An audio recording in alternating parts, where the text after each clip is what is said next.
Ya pemirsa, pasca pengumuman hasil rekapitulasi pemilu 2024 oleh Komisi Pemilihan Umum pada 20 Maret kemarin, seluruh peserta pemilu diberi kesempatan untuk mengajukan perselisihan hasil pemilu ke Mahkamah Konstitusi. Lantas, mampukah Mahkamah Konstitusi mewujudkan keadilan dari perselisihan hasil sengketa pemilu sesuai prinsip keadilan dalam waktu yang sangat terbatas?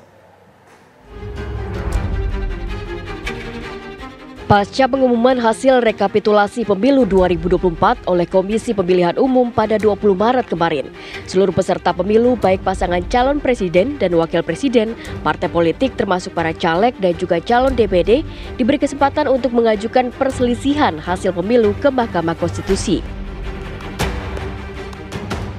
Ada 263 itu permohonan yang diajukan oleh calon anggota DPR, DPRD gitu ya. Kemudian calon anggota DPD itu sudah ada 12, plus ditambah 2 permohonan perselisihan hasil Pilpres gitu ya. Yang betul untuk apa? Untuk Pilpres dan Pileg ini kan secara sekuensis kita bagi penyelesaiannya. Jadi fokus pertama MK adalah menyelesaikan perselisihan hasil Pilpres dulu.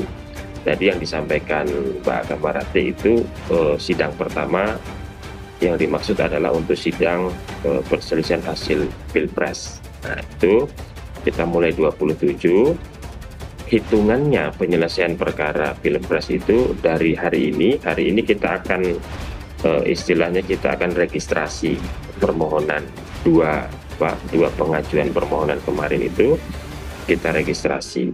Jadi kalau registrasi itu sudah berubah dari permohonan menjadi perkara, gitu kan? Nah ini argunya jalan dari hari ini sampai menurut undang-undang harus selesai. MK harus memutus itu 14 hari kerja. Nah sehingga 14 hari kerjanya itu jatuh di tanggal 22 April. Baru setelah itu selesai, gitu ya, setelah tuntas. Nah, baru kita beralih untuk menyelesaikan perkara perselisihan hasil Pileg sampai nanti mudah-mudahan putusan terakhirnya itu 10 Juni. Nah itu bola panas itu mudah-mudahan kita tuntaskan di 10 Juni itu. Pilpres itu karena jumlah perkaranya 2 dan sesuai dengan praktik-praktik sebelumnya juga hukum acaranya itu kan sidang pleno, artinya seluruh hakim konstitusi. Sementara untuk Pileg itu kan karena banyak perkaranya dan waktu penyelesaiannya juga terbatas 30 hari kerja sejak diregistrasi, maka ya Pak Ilham tahu persis akan dibagi ke dalam 3 panel persidangan. Di masing-masing panel itu akan terdiri atas 3 hakim konstitusi. Jadi perkara itu nanti ya setelah diregistrasi akan didistribusikan sedemikian rupa gitu ya ke dalam panel-panel itu, sehingga ini proses pemeriksaannya bisa berjalan paralel gitu ya, simultan.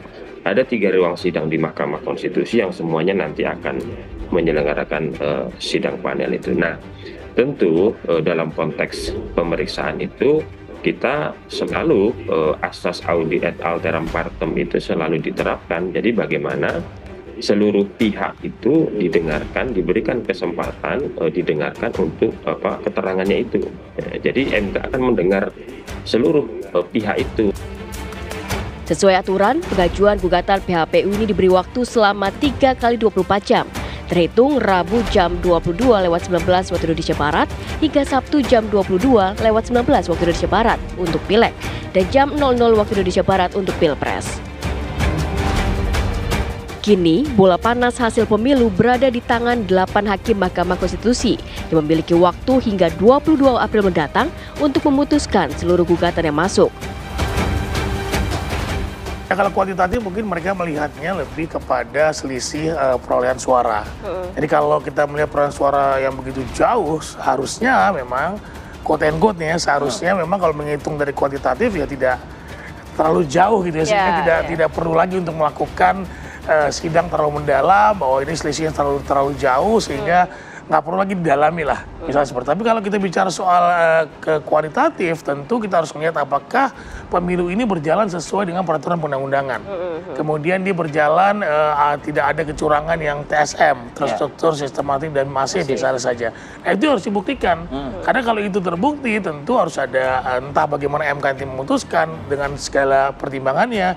Apakah nanti ada PSU di beberapa daerah, mungkin nanti juga bisa aja kalau misalnya terbukti cuma hanya di beberapa daerah saja dan kemudian direkomendasikan PSU-nya di situ saja misalnya, atau kemudian semua dan sebagainya. Nah tentu ini walaupun selama pemilu kita belum pernah menemukan ya ada pemungutan suara ulang untuk pilpres. Nah itu yang dilakukan adalah untuk pilkada dan juga untuk pileg.